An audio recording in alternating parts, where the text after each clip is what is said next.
Previous lecture में हम लोग फर्स्ट ऑर्डर डेरिवेटिव के जो भी एज डिटेक्शन के लिए एल्गोरिथम थे, सॉरी ऑपरेटर थे, उसको हम लोगों ने डिस्कस किया था। उसका न्यूमेरिकल भी देखा था, जिसमें रॉबर्ट्स ऑपरेटर था, सोबेल ऑपरेटर था, प्रिविट ऑपरेटर था।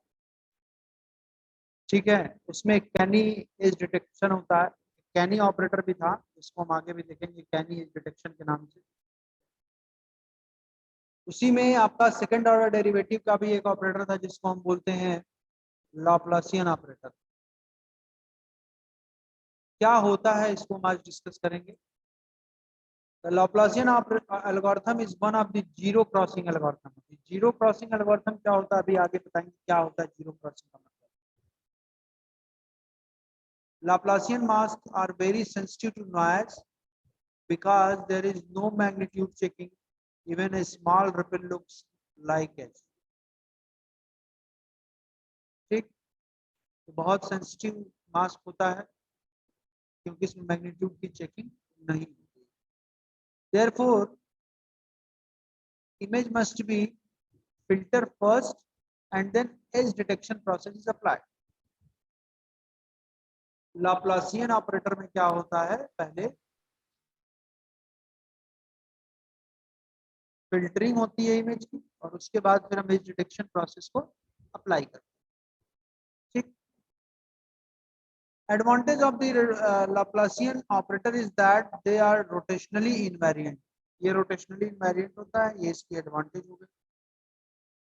The Laplacian has the second derivative at pixel f of xy is a scalar that measures the rate of change of gradients। The Laplacian of two-dimensional function f of xy is a second order derivative is defined as delta square of xy is equal to delta 2 fxy upon delta x2 plus delta 2 fxy upon delta y2। This is equation number 1। फिर हम इसके बाद इसकी value निकालेंगे और इसकी value निकाल लेंगे। पहले भी लाप्लासियन ट्रांसफॉर्मेशन, लाप्लासियन फिल्टर वगैरह बताया जा चुका है, उसी तरीके से यहाँ पे भी होगा। The partial second order derivative in X direction, इसकी वैल्यू हम देखते हैं क्या होती है। Delta square of X Y upon delta X two equal to F of X plus one comma Y plus f of x minus 1 comma y minus 2f xy, 2f of xy। ये हमारा इसका value हो गया। अब हम फिर इसका देखेंगे delta 2 F x Y upon delta y two का।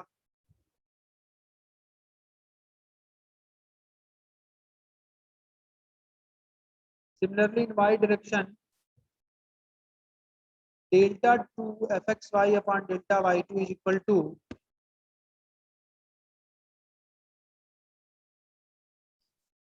f of x comma y plus 1 plus f of x comma y minus 1 minus 2 of f x y।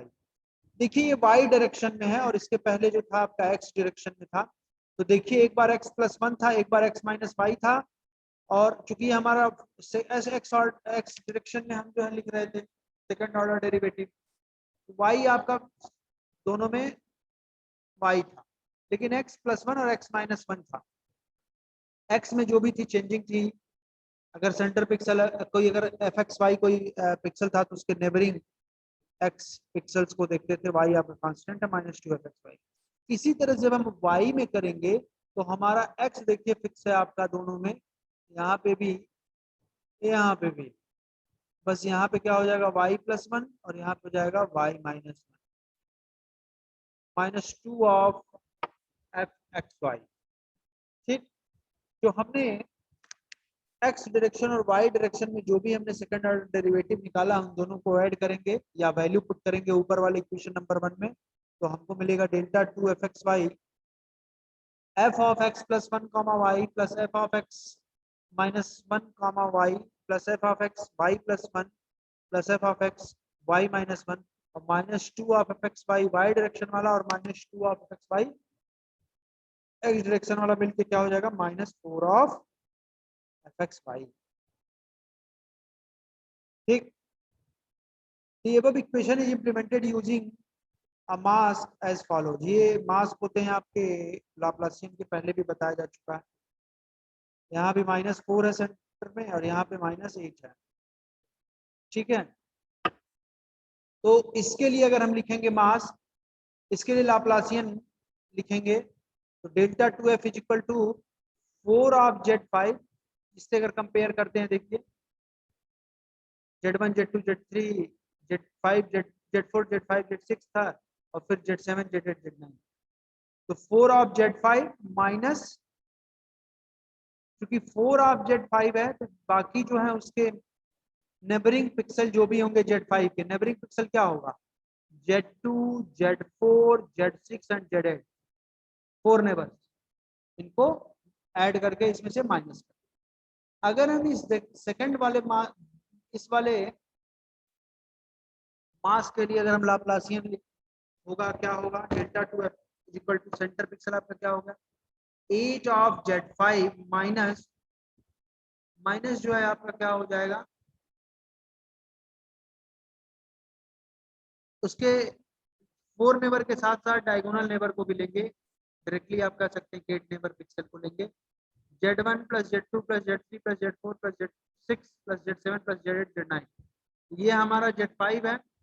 Z2 लेंगे, Z1 लेंगे, Z2 लेंगे, Z3 लेंगे, Z4 लेंगे, Z5 तो already 8 हो ही गया, फिर plus Z5 plus Z6 plus Z8 plus Z9। इसी तरह से अगर सपोज हम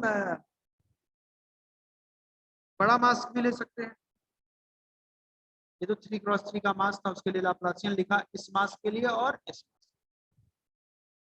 ठीक है, आगे देखते हैं क्या है। Algorithm can be written as number 1 is generate the mask, जो मैंने देखा, apply the mask and detect zero crossing. Zero crossing क्या होता है, तो पहले भी मैंने बताया कि जो लाप्लासियन मास्क, लाप्लासियन ऑपरेटर का काम ही होता है कि जीरो क्रॉसिंग को डिटेक्ट करना। जीरो क्रॉसिंग क्या होता है उसको देख लेते हैं। Zero crossing is a situation where pixel in neighbouring differ from each other pixel sign. मतलब सपोज ये मेरा कोई इमेज है 3x3 का, तो इस पिक्सल से इस पिक्सल का डिफरेंस कितना होगा 20 माइनस 40, तो 40 माइनस 20 20 हो गया। और फिर यहाँ पे करा 20 माइनस 40 तो -20 आ गया। तो यहाँ पे देखिए नेबरिंग पिक्सल में, देखिए यहाँ पे zero crossing in situation where pixel in neighbouring differ from each other pixel sign. तो यहाँ पे देखिए +20 था, यहाँ पे था -20 था, तो इसको बोलते हैं जीरो क्रॉसिंग। जैसे अगर मान लीजिए कि हमारा कोई ऐसे लाइन है और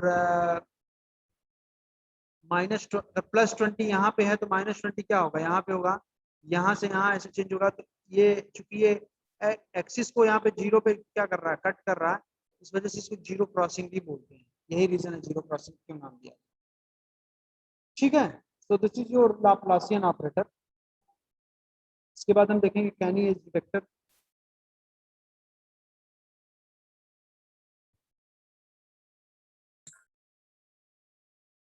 कैनी एज डिटेक्टर क्या होता है देखते हैं। The Canny age detector is an age detection operator that uses a multi-stage algorithm to detect a wide range of edges in image. ये भी एक आपका एज डिटेक्शन ऑपरेटर होता है जो मल्टी स्टेज एल्गोरिथम यूज करता है to detect wide range of edges in image. Image में वाइड रेंज के एजेज हो तो उसको डिटेक्ट करने के लिए। ठीक है, next Canny approach is based on optimizing the trade-off between performance criteria and can be described as। इसका कैनी अप्रोच का ये 3 जो है ऑब्जेक्टिव होता है। Good as detection, and it should be capable to detect only real edge points and discard all false edge points। कुछ good as detection में क्या होता है, ये इसका ऑब्जेक्टिव होता है कैनी एज डिटेक्शन का, रियल एज पॉइंट्स को डिटेक्ट करता है और जो भी फॉल्स एज पॉइंट्स होते हैं उनको डिस्कार्ड करता है। सेकंड ऑब्जेक्टिव क्या होता है कैनी एज डिटेक्टर का, गुड एज लोकलाइजेशन। ये क्या होता है, it should have the ability to produce edge points which are close to real edges। जो रियल एजेज के क्लोज होते हैं, जो भी एज के पॉइंट, उनको प्रोड्यूस करता है कौन, गुड एज लोकलाइजेशन में यही होता है। तीसरा आपका ऑब्जेक्टिव क्या होता है कैनी एज डिटेक्टर का, only one response to edge, it should not be produce any false double और स्पूरियस एजेज। ठीक है, हमेशा एक एज से एक ही रिस्पांस आए, फॉल्स रिस्पांस नहीं होगा।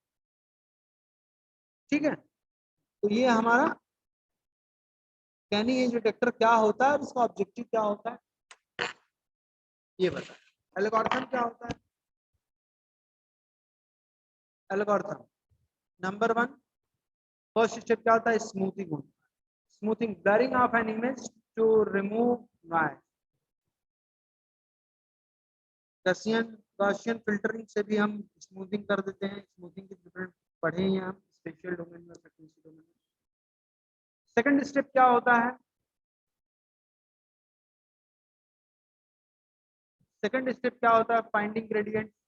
इस एल्गोरिथम में फाइंडिंग ग्रेडियंट्स क्या होता है, the edges should be marked where the gradients of the image has large magnitudes. इसमें बेसिकली क्या करते हैं, एजेज को हमको मार्क करना चाहिए जहां पे इमेज की ग्रेडियंट जो है वैल्यू ज्यादा, इसको हम सेकंड स्टेप होता है फाइंडिंग ग्रेडियंट। ठीक है, थर्ड स्टेप देखते हैं क्या होता है, non maximum suppression, only local maxima should be marked as edges. इसमें क्या होता है, जो लोकल मैक्सिमा होता है उसी को एज एज मार्क किया जाता है। फोर्थ स्टेप एल्गोरिथम में क्या होता है, डबल थ्रेशोल्डिंग। इसमें क्या होता है, डबल थ्रेशोल्डिंग का मतलब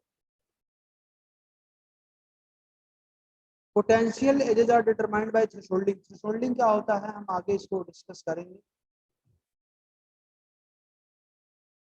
थ्रेशोल्डिंग अभी हम आगे पढ़ेंगे, आगे के लेक्चर्स में डिस्कस करेंगे। एज ट्रैकिंग बाय हाइस्टेरिसिस, इसमें क्या होता है, final edges are determined by suppressing all edges that are not connected to a very certain edge। इसमें जो है फाइनल एजेस को हम फाइंड आउट करते हैं बाय सप्रेसिंग ऑल एजेस। जो एजेस कनेक्टेड नहीं होती हैं, स्ट्रांगली कनेक्टेड नहीं होती, उनको हम ऑल एजेस को हम क्या करते हैं, सारे एजेस को हम सप्रेस करते हैं। तो this is your 5 steps of Canny edge detection algorithm. तो चाहे तो हम डिटेल में भी इसको पूरा एक्सप्लेन किया जाए, मैं उसको नहीं कर रहा। ठीक है, क्योंकि इसमें कभी कभी शॉर्ट नोट्स भी देता है एग्जाम में कैनी एज डिटेक्शन। ठीक है, तो हमारा यहाँ पे एज डिटेक्शन जो है खत्म होता है। आपका नेक्स्ट टॉपिक है एज लिंकिंग। सिलेबस में मेंशन है edge linking by Hough transformation या हॉग ट्रांसफॉर्म। हम एज लिंकिंग पहले जानेंगे क्या होता है, क्यों जरूरत पड़ी, और फिर उसको कैसे हॉग ट्रांसफॉर्मेशन उस पर कैसे अप्लाई करें। ठीक है, देखते हैं। Edge linking algorithm are used to assemble edge pixels into meaningful edges and regional boundaries। Basically होता क्या है एज लिंकिंग में, मैं बता दूं। जैसे सपोज आपका ये कोई एज है, सॉरी कोई इमेज है ये, ठीक है, इसमें अगर हम एज डिटेक्शन पहली बात, हम एज लिंकिंग जो है एज डिटेक्शन अप्लाई करने, किसी भी इमेज पे अगर हम एज डिटेक्शन अप्लाई करने के बाद ही हम एज लिंकिंग के प्रोसेस को अप्लाई कर सकते हैं, तभी उसकी जरूरत ही पड़ती है। क्यों? क्योंकि सपोज ये हमारा कोई इमेज है, इस पे हमने एज डिटेक्शन एल्गोरिथम, जो भी एज डिटेक्शन का ऑपरेटर था, हमने प्रोसेस अप्लाई किया, तो हमारा एज डिटेक्ट हो गया इस तरह से। लेकिन इसमें देखिए एजेस के बीच में थोड़ा थोड़ा देखिए एज डिटेक्शन, इसी को तो बोलते हैं डिसकंटिन्यूटी। मैंने बताया था डिसकंटिन्यूटी इन एजेस। ये क्यों एजेस बीच बीच में ब्रेक है? ड्यू टू नॉइज, बीच बीच में जो है हमारे एजेस ब्रेक है। तो ये जो ब्रेकिंग है, जो ये गैप है एजेस के बीच में, इसी को लिंक करने के लिए हम एज लिंकिंग का कंसेप्ट देखते हैं, और इसी के लिए हॉप ट्रांसफॉर्मेशन को हम पढ़ेंगे। तो चलिए देखते हैं एज लिंकिंग क्या होता है। बेसिक कंसेप्ट तो मैंने बता दिया। Edge linking algorithm are used to assemble edge pixels into meaningful edges and regional boundaries. Edge detections yield pixels in an image lie on edge. In practice,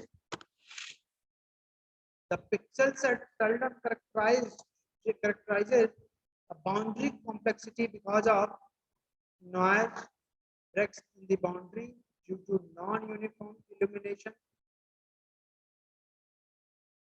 other effects that introduce spurious discontinuities. ठीक, देखते हैं।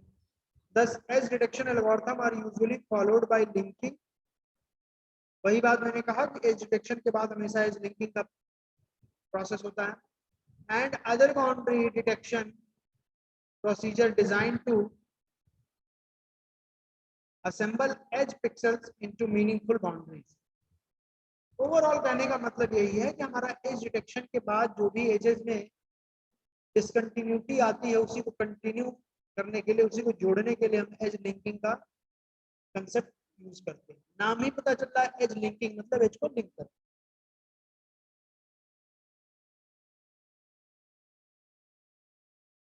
चलिए देखते हैं। In general, edge linking methods can be classified into 3 categories. Edge linking, एक होता है local processing, local edge linkers और लोकल प्रोसेसिंग।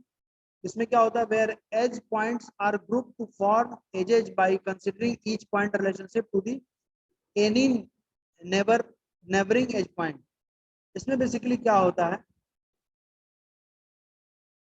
जैसे कोई एक लाइन है ऐसे ऐसे, तो ये जो देखिए ये पॉइंट है, ये पॉइंट है, इनके इनके बीच के लिंकिंग के बारे में हम अगर देखते हैं तो इसको बोलते हैं लोकल प्रोसेसिंग और लोकल एज लिंकिंग। देखिए लिखा है where edge points are group to form edges by considering each point relationship to any neighbouring of edge pixel. जैसे ये कोई लाइन है, सिंपल इस लाइन को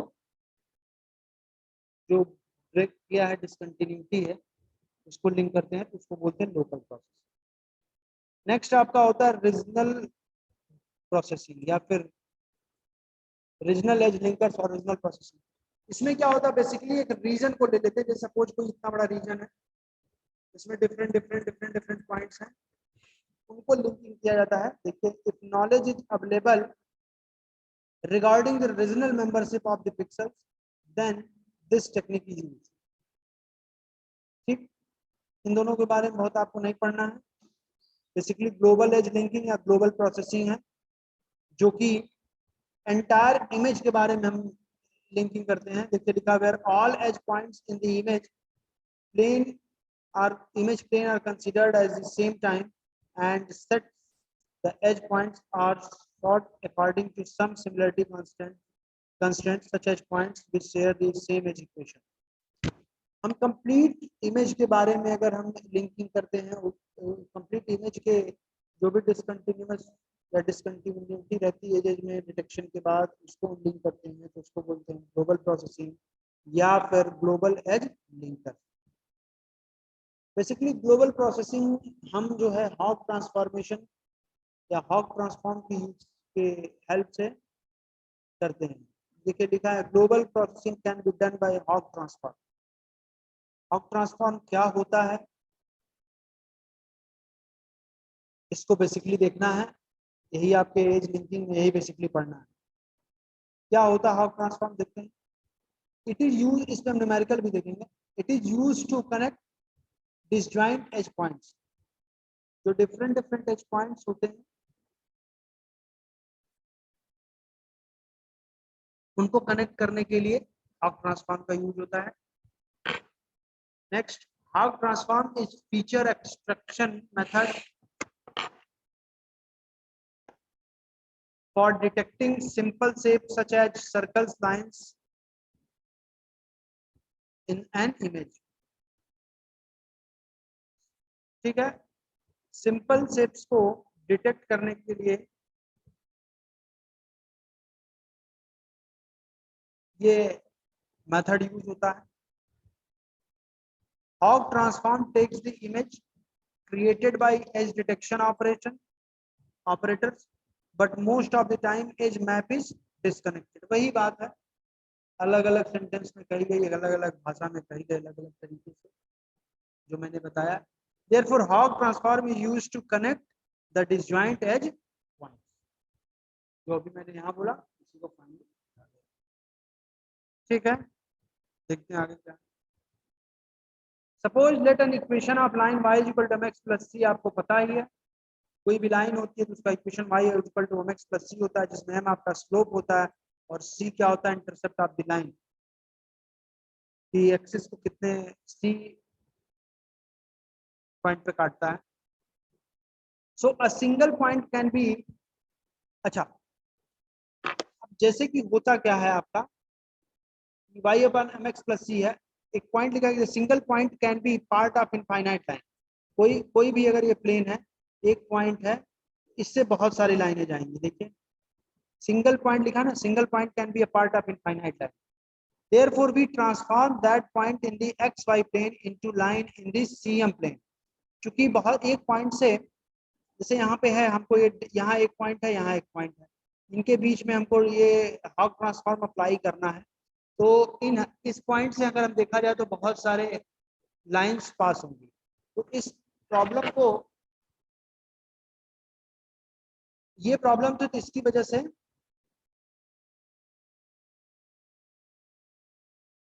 हमने एक्स वाई प्लेन की जगह पे सीएम प्लेन में इस पॉइंट को या उस इक्वेशन को ट्रांसफॉर्म करते हैं। कैसे करते हैं, एक्स वाई प्लेन में अगर कोई भी पॉइंट दिया हो तो उसको सीएम प्लेन में ट्रांसफॉर्म करते हैं, हॉग ट्रांसफॉर्म में।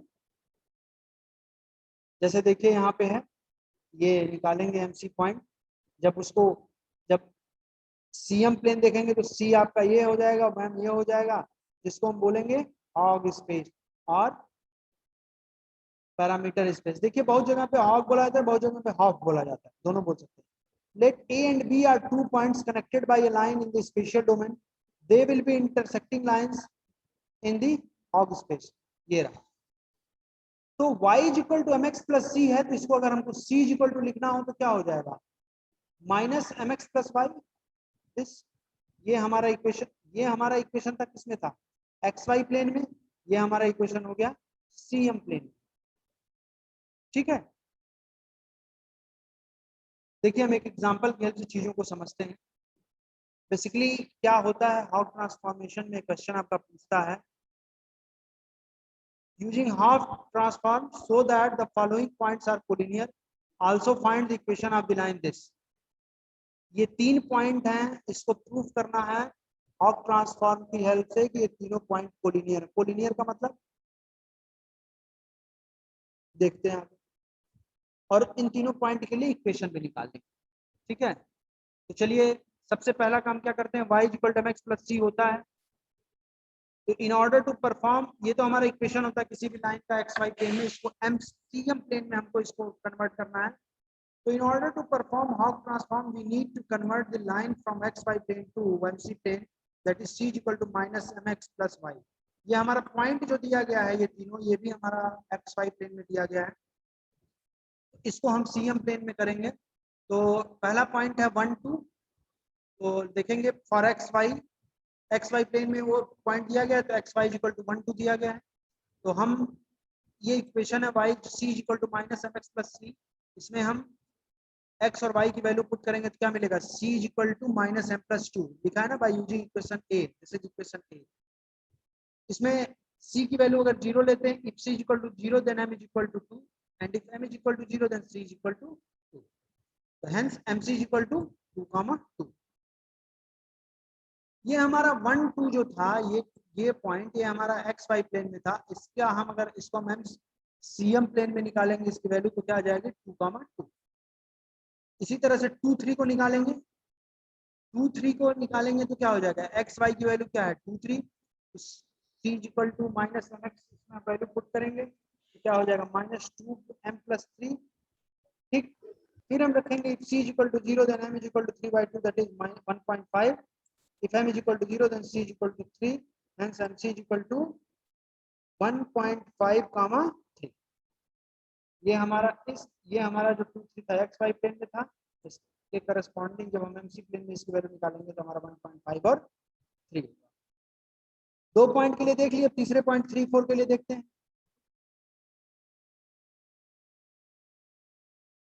For x y is equal to 3, 4, equation आपका हो जाएगा सी, एक्स और वाई की वैल्यू पुट करेंगे तो क्या हो जाएगा c is equal to minus 3m plus 4। फिर हम क्या करेंगे, if c is equal to 0 then m is equal to minus 4/3। इस इक्वेशन में जब सी की वैल्यू 0 रखेंगे तो m इज इक्वल टू 1.33 मिलेगा, m इज इक्वल टू 0 रखेंगे तो c इज इक्वल टू 4 मिलेगा, mc की वैल्यू क्या हो जाएगी 1.33, 4। तो जो हमने 3 पॉइंट दिए गए थे एक्स वाई प्लेन में, उसको हम एमसी प्लेन में अगर निकालते हैं, उस पॉइंट को कन्वर्ट करते हैं, ट्रांसफॉर्म करते हैं यूजिंग हॉग ट्रांसफॉर्म, तो हमारा मिला 2 2 1.5, 3 एंड 1.33, 4। ठीक, अब क्या करेंगे, इन तीनों पॉइंट को एमसी प्लेन में इसको हम प्लॉट करेंगे। देखिए ये हमारा है, तो पहला पॉइंट 2, 2 है, तो एम पे भी 2 काटे और यहाँ पे भी 2 काटे, ये हुआ लाइन, ठीक। दूसरा 1.5 और 3 है, तो 1.5 ये हो गया और 3 ये हो गया, तो ये वाली लाइन हो गई।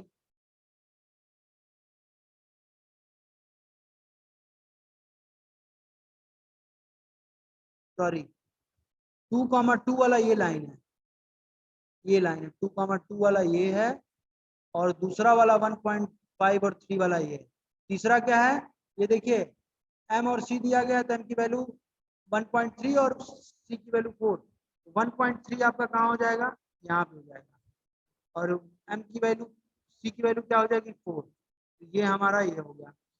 ये तीनों लाइन जो है हमारा एक कॉमन पॉइंट पे इंटरसेक्ट कर रही है 1, 1, जिसको हम एमसी पॉइंट कहेंगे। Since 1, 1 is equal to MC is a part of all initial points, that is 1, 2, 2, 3 and 3, 3, hence these points are collinear। हमने हॉग ट्रांसफॉर्मेशन से उन तीनों एक्स वाई प्लेन में जो पॉइंट दिए गए थे उसको हम ट्रांसफॉर्म करके एमसी प्लेन में निकाले, और उसके बाद हमने ये लाइन प्लॉट किया, और तीनों लाइन जो है एक कॉमन पॉइंट से 1, 1 से पास कर रही है, जिसको हम एम और सी पॉइंट बोलेंगे। तो हम ये कह सकते हैं जो हमारे इनिशियल पॉइंट दिए गए थे एक्स वाई प्लेन में, वो हमारे तीनों क्या होंगे, कोलिनियर। इसके बाद कहा गया उसका इक्वेशन भी लिखने के लिए, क्वेश्चन में देखिए लिखा गया है आपका,